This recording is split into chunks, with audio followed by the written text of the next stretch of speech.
What's up? What's up? Yo, James, what's happening? What's going on, Tim? Oh man, it's a beautiful day here in northern Atlanta. Actually, I think I'm almost in Tennessee. I'm up on Lake Lanier, so I'm a hike. Like Lake Lanier, man. Like one of my favorite spots to go and get on the boat and just kind of hang out a little bit. So Yeah, actually, I call my place Jurassic Cove because I'm looking out at the lake right now, and I just saw a pterodactyl fly across. crazy. Actually, a great blue heron is what it is, Yep, yep. but it looks like a pterodactyl. All They're right. wild. All right. So everybody, we're here doing another episode. We got Tim Lennon here. And every Thursday at 11 o'clock, we're interviewing an agent that's actually killing it in their industry. I'm so excited to have Tim here. Basically to kind of talk about, a little bit about commercial real estate. His background, some of the things he's been doing, the journey in that aspect, and how he's been, honestly, just kind of helping real estate agents over the years to achieve not only just financial freedom but some of their production goals as well. So Tim, man, hey, man, I appreciate you jumping on, buddy. Yeah. Hey, good to be here. Thanks for inviting me. Yeah, absolutely, man. So um, for some of the people that I know your story, and then, some people know your story, but maybe just kind of tell us a little brief background of who you are and some of those huge achievements that you've done over the years. So I don't know how huge they are, but yeah, I've been doing this a minute and started when I was young. Um, Real estate because the degrees I got out of college you couldn't get paid for, so real estate became the vehicle. And early on, I bought a Remax franchise because I was doing a bunch of deals and I couldn't make any money on my own. You had high splits when I started, so it was way worse than when you youngsters started. So it actually was at a time when you couldn't even recruit an agent from another brokerage. oh So wow. when I started a Remax franchise, it was against the ethics code to recruit an agent. You had to actually have them come, kind of like a listing. Even worse, they had to call you to set up an appointment. So it was weird. So I built a Remax franchise, and then I partnered up with a guy who was my mentor, really, Lee Finch, and he was a bunch of years older than me. Had an aeronautics engineering degree. But the two of us had franchises next to each other, and we kept kind of butting up against each other. And after several years of that, he was like, "Why don't we just partner?" And I was like, "That's a great idea because I get one agent to every three that I interview, and you get the other two. So let's do that." So I built a Remax franchise system, and we got to be, large. We were the number one Remax brokerage worldwide, not just Atlanta, worldwide for 22 years straight. And when I left, I thought I was done with real estate. You can imagine with 1,200 agents, how done you'd have been with real estate after 22 years. So I owned a franchise for 27. During that time, the concept of Remax was you went out and sold real estate. You brought people in, they shared the expenses, and they all handled their own business. Well, we helped modify and kind of pollute the model. And we started bringing in people who weren't the same caliber. So it was 27 transactions an agent when I started. I was doing 40 to 50, and most other people were as well. And when I brought people in, they started thinking, "Well, you're getting all the leads." I'm like, "No, I'm not really." But then, okay, if you think I'm competing, I'll just stop selling residential. And I did commercial. And they didn't seem to have a problem with that. So I started selling commercial real estate back in, 1990. Got my CCIM back then, which meant you had to do 75 million. You had to take 6 courses. You had to spend $25,000, get a PhD in commercial real estate, basically. So on and off throughout the years, I kept selling commercial real estate, and then kept building the brand, the franchise. And along the way, I got some great opportunities, great mentor, great people, a lot of names that everybody knows in the market area, some nationally at this point, some that Barbara Corcoran knows personally. So some big names of people that sold real estate and are still actively selling real estate. So I got to get in there and kind of nuts and bolts with agents, help them understand what selling real estate was and wasn't. from an agent that's doing 5 to 15 deals a year to somebody that's doing 1,500 deals a year. So I was able to help them build systems, build their teams, build management structures, incentive structures, call center structures, the whole deal. And then I thought I retired, and kind of got out of it and left the company with 1,200 agents, and they didn't do well. It was a big company. I mean, it was a huge company. So it had all kinds of tentacles that you had to understand, which the people that bought it didn't really understand it. So I got back into it, switched gears a couple times. You and I met at another brokerage. I was helping a guy start, and we were doing very well. But I looked at this new model and I went, nope, I'm going over here because I've already done that.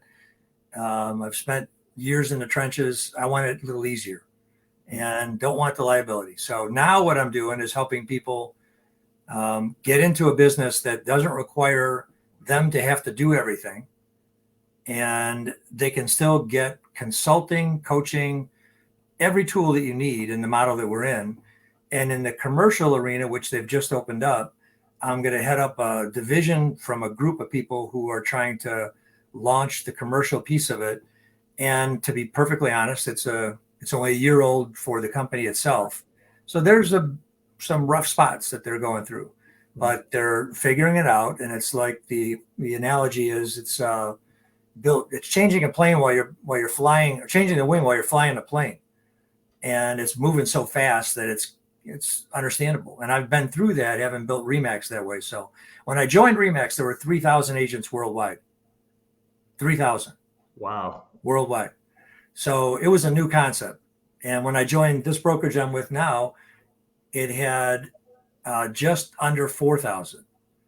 So I kind of looked at it and went, I think I'm getting on the right horse again. That's what I'm looking for. So I'm glad to see all you guys here, because you guys have done phenomenally well. I mean, every time I look at the stats and talk to you all, you guys are just hitting home runs, or at least singles and doubles and triples, lots. Yeah. So, I mean, you know how that is, man. Like you stand on the shoulder of other people that kind of, showed you how to do this and this whole process. So you one of those guys, in and of itself, because, like you said, you just went down a journey of years of information and, just, being able to mentor and be able to give back to the agents, whether it's residential or commercial realm, but just kind of sticking on the commercial part of it. Like, all right, so back then you said it was like $25,000 to get that particular certification. right. One of the big questions I always have is like, when people talk about trainings and things of that nature, how much of that was useful in the actual commercial sales aspect of it in of itself.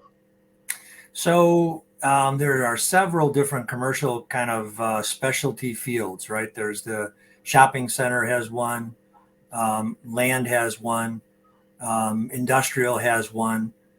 So depending on the kind of office has another, depending on which specialty you're in, they have some trainings for all of them, and they're generally pretty good trainings. I like to kind of tell people real estate is real estate. I mean, people want to say commercial and they think big dollars. That's one part, which is not true. Average commercial agent makes about 25% more than the average residential agent. So it's not always big dollars just because you hear a big ticket. The training itself, though, I've got a few different acronyms there with CRS and CRB and all that crap on the residential side. And the course that I just talked about is the CCIM. So the CCIM coursework is probably the only coursework that has ever really challenged me intellectually and kept my mind engaged with it. So I highly recommend it. And it enables you to do things in the commercial world that you just don't really find if you just go through normal training. EXP, which is where I'm at now, not to promote the brand, but that's where I'm at now. They've got their own training, and they do a good job with some of it. So they've got a NCREA, NCREA, which is a great designation, great introduction to real estate. And for most people, it's probably all the tools they'll ever need. if you get to where you're really doing commercial in more depth, then there's nobody that would probably dispute the CCIM designation is the best out there. But it's not cheap, and you got to have production along with the cost of the training. So not cheap, not easy, and got to have some background. Yeah. So when you mention like production, so they're looking at, like, let's say you're a residential agent and you want to get into commercial aspect of it. So you got to have a certain amount of residential production. Is that what you're talking about, or you have to have a certain amount of commercial production beforehand? Commercial, got to have commercial production, and they break it out. I'm not sure exactly what the criteria is now, but that's CCIM is an NAR, National Association degree designation. So you can get all that online, and they'll tell you exactly what the current requirements are. But it was 75 or 100 transactions back in 91, right? And I don't know how many millions, 50 to 100 million or something like that you had to have in commercial sales before you actually became a designee. So you can be a candidate until you get it. And it has great tools, great substance, lots of great stuff. But I always recommend that if you're actually going to do commercial, start the CCIM coursework along with anything else that we've got. So NCREA is great. EXP has a mentor program, which is 3 deals short of what I think it should be. They only require you to do 3. I think you should have 6. In fact, in the division I'm running, we're going to have 6. It's just not enough to do 3. You could do 3 different kind of commercial deals. You could do a land, you could do a lease, you could do an office condo sale. You wouldn't know anything about commercial. So it's really not sufficient to get you to a place where you're on your feet and know what you're doing. It's hard to figure that out at the beginning. There's so many specialties, and each one of them, as opposed to residential, think of it like in residential, think of like trying to know 12 different neighborhood or areas really well. Pretty hard to do. Yeah. Fundamentals are all the same. Nothing different about any one of them, right? Yeah. But they're 12 different areas. Now make it kind of legally a little bit liable for you or risky to say you know what you're doing and get into a million or multi-million-dollar deal and represent that you know what you're doing when you really don't. So you kind of got to specialize at a certain point. Yeah. And that's a good point, because like with anything, you have to take the time to learn about it and, learn the craft. But, for the person that might be a little reluctant because they're kind of scared of it because, they're thinking commercial, like this is big, big deal or whatever. But, one of the things that you said, like, it's still real estate. Just real estate. So the whole process of it is still the same. You're still connecting buyers with sellers. It's just that, these people are, they have, commercial properties versus, residential properties, right? And they're going to talk about it from a financial perspective, at least as much as they talk about it from the dream perspective. Yeah. So, dentists, doctors, they don't even really want to own real estate. They just got to invest their money. Right? So you got to help them dream about what that could be. They don't get emotionally attached to it. They're running their own little practice. When you talk about people who have their own business and they want to buy a retail space or an office condo, they're emotionally attached to it as much as they are with a home. So, and they probably don't know much more about the financial part of it than you do with their own home. So there's a mix of financial, emotional, all of that. People think that because it's commercial, well, it's all about numbers. Yeah, I'll tell you what, they get pretty mad when they lose $10,000. Well, the emotions get in there really quick. Yeah. No, it's funny because Gary Wilson, he's in our group and he's always talking about helping the real estate agent to actually be an investor. Yep. And the first thing he says is you should start doing is creating an investor list. And right away he starts talking about doctors, lawyers, engineers, those people, because they're making a certain amount of income that, like you said, they have to invest it otherwise they're going to get taxed on it so heavily. So they're looking for that instrument that they can actually get into that's going to appreciate, but at the same time they're able to take write off things of that nature. So yeah, so that, I mean, that makes a whole lot of sense what you're saying with Well, that. the thing I try and tell people is, in fact, I get this with the brokerage that I'm with right now, because there's no office, there's no bricks and mortar. I had it when I was with Remax, because we kind of invented the out of office virtual agent way back. We just charged people less to be with Remax, but they didn't have an office space, right? Called them out of office, Yeah. and they'd come in, drop off their contracts, talk to the front office staff, talk to whoever they needed, but they really weren't in the office. So the reality is that they're basically investing in my buildings, right? I mean, they're paying me rent to pay for me to pay for my building. Yeah. And I'd say, look, you get the equation here? Why don't you go rent space? I'll show you how to buy an office building for yourself and sublet it. Don't take over the whole space, just sublet it. We teach people who buy residential real estate the value of owning residential homes. It's the same thing with commercial, if you get a little guidance and expertise. So buy something. Don't just rent it. Man, that concept, I find a lot of real estate agents, they do that and they say that, but at the same time, I know, like, where we are, we're owners in the company, and where a lot of other people, they're renting, like you said before, like, I run into situations where, like, oh, we're our company is this big and our company does this, or we just moved into this different thing. And I was like, oh man, that's great for your company, but how do you benefit from their growth? Well, there's more, because there's more presence in the marketplace. That means it's going to be easier for me to get a listing. I made the most amount of money at a little small that nobody knew about. So it's about you, in that whole process. So it's funny that you talk about like that ownership part of it. But just kind of getting back on the commercial aspect of it. I mean, I know you mentioned a few different tools that are out there, that we use, and some of the training of like the know-how and things of that nature. Like, what would you say to an agent that after they get the tools, because like, it's kind of like with any training that they got the CE classes and stuff like that. It really don't teach you, in my opinion, how to get business, right?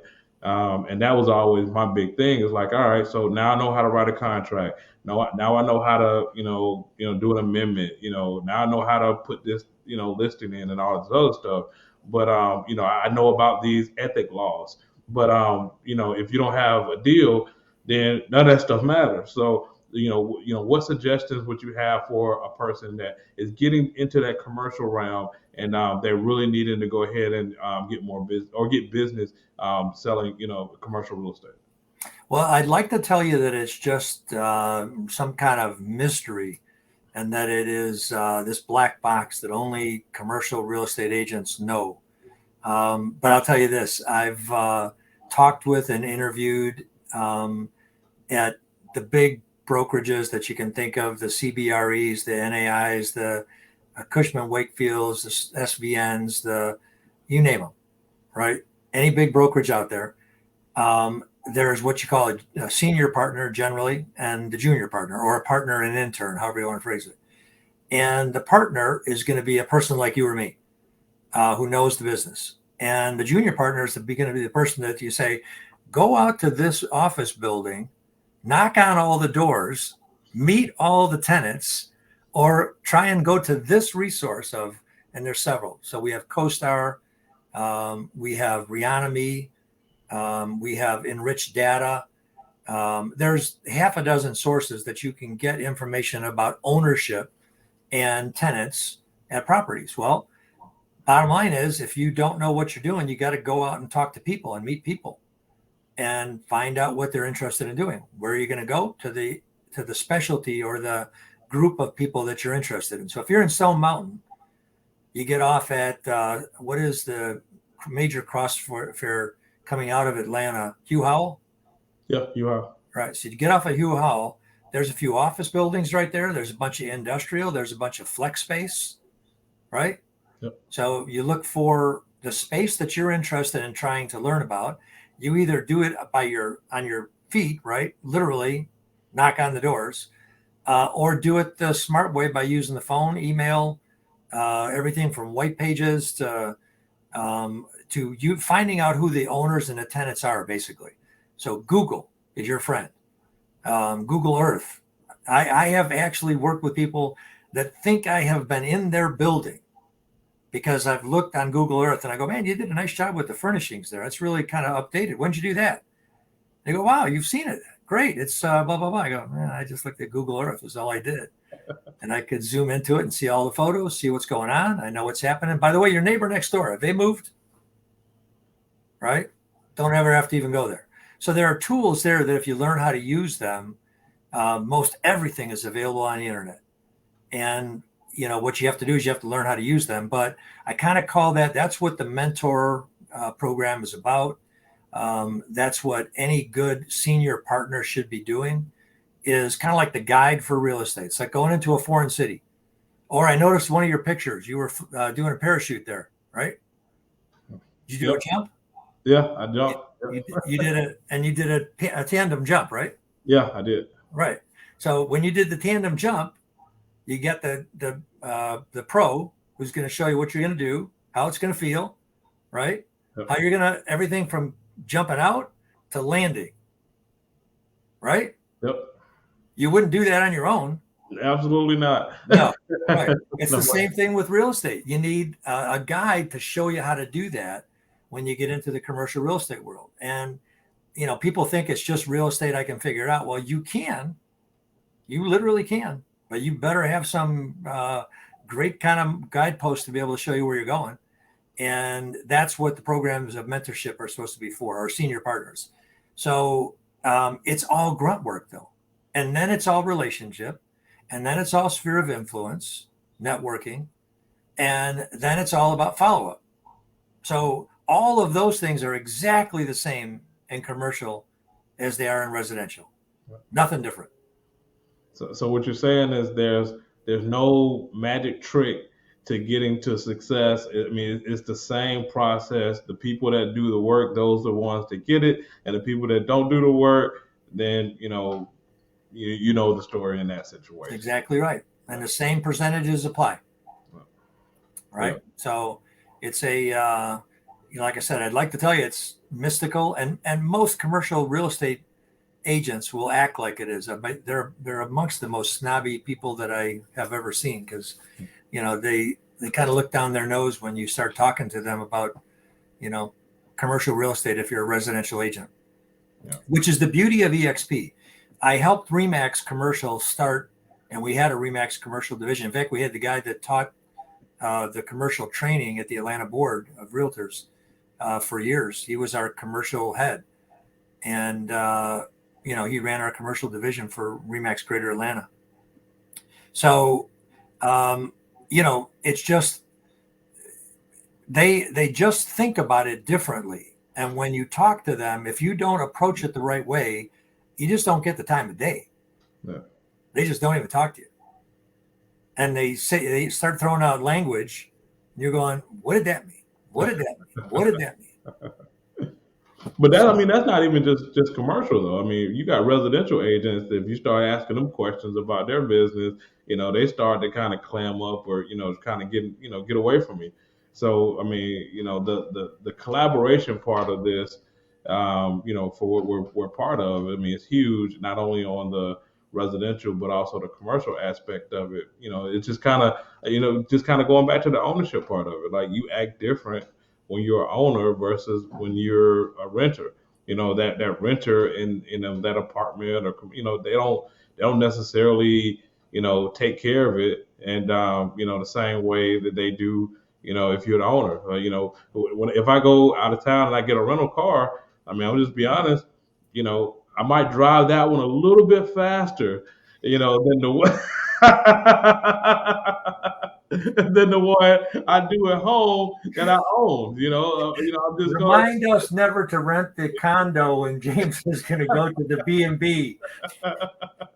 Yeah, I mean, you're just not gonna, take as much care as that. But just the fact that you're with our company, and so many others at our company, even if they're not directly within our group, we're always open and sharing, because if you do well, the company does well, and I'm an owner in the company. So I mean, it just kind of builds in that aspect of it, in and of itself. And like I said, it translates not only just residential, but also into the commercial realm, which is the reason why our commercial division, is starting to just take off and just, really do really big things right now, because of that collaboration, the same way, we did in the residential field.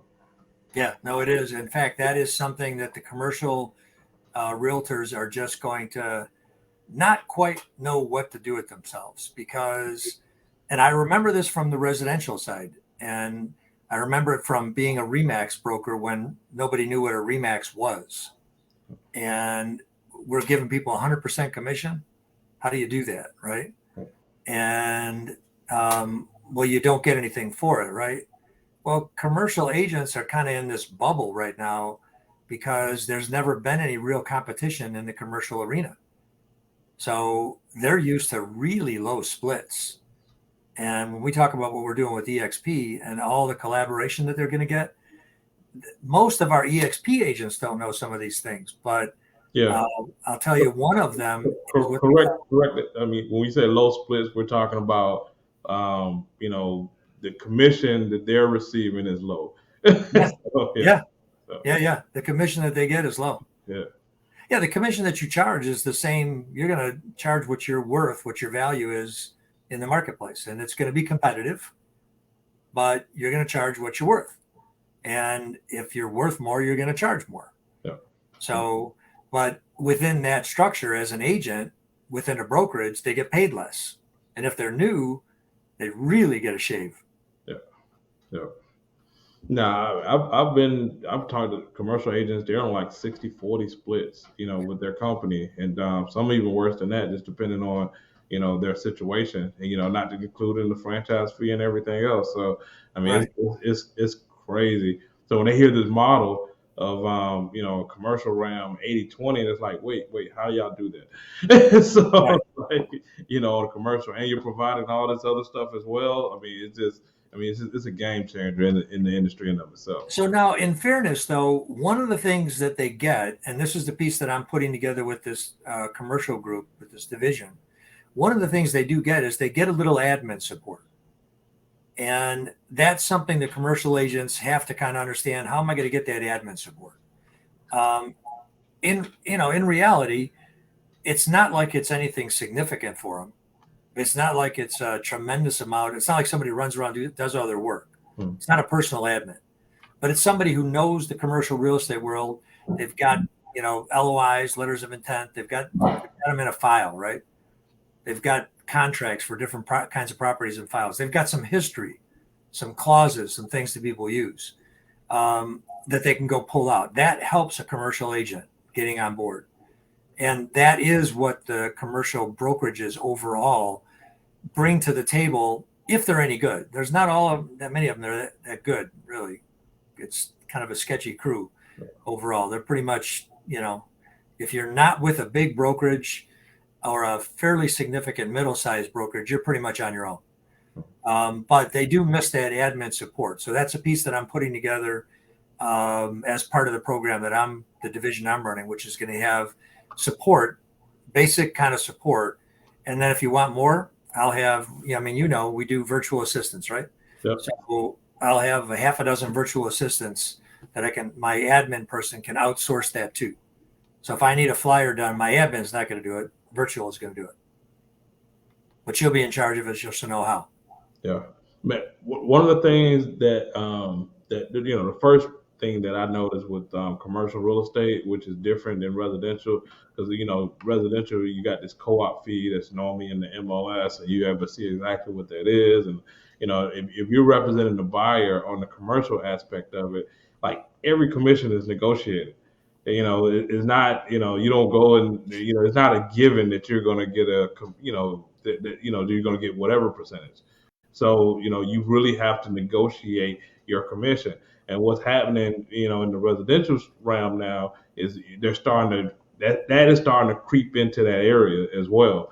But I mean, I think that right there was a good skill to learn because, we were able to learn that aspect of it, but then also use it to actually, in the residential aspect and actually get more commission than even the 3%, which not even the standard no more. I think like 2.5 or maybe even less than that. But that was one of the big things that I learned not only from the commercial aspect of it, but just like you said, having that somebody as a mentor to kind of show you that process.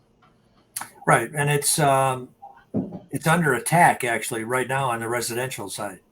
So they are there's an antitrust lawsuit going right now, not to diverge too far, but against NAR and the MLSs, so that they don't even show the co-op broker side.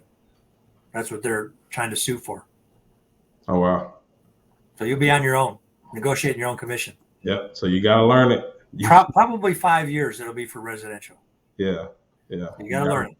Got to learn it, man. And by the way, that's been a law in Georgia.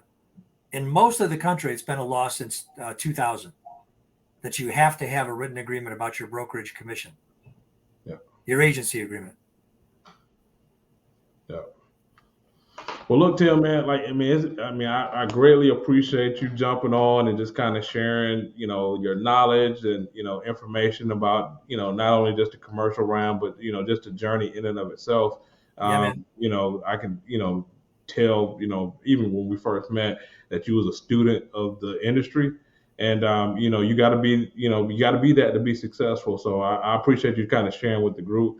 If anybody wants to reach out to Tim, Tim Lennon, put your, what's your email or whatever website or whatever, Tim. Sure. Phone number 404-368-2607. Or my email is my name, Tim Lennon, the number 3 at Gmail. So Tim Lennon 3. And by the way, watch the Beatles Get Back because my cousin, John Lennon, is on there live. Check it out. All right. All right. But, once again, anybody want to reach out to me, they got a question about commercial, you can do that as well. You can message me or you can go to jameshmassey.com if you want to know how you can partner with us.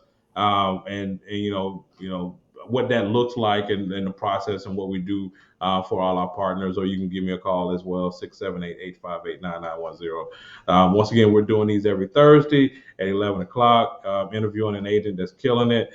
Once again, Tim, man, I greatly appreciate it, man. I respect you as an agent, but also as a friend. And once again, thanks for sharing, buddy. Hey, thanks for inviting me. Appreciate it. Glad to be here. Man. Have a great day.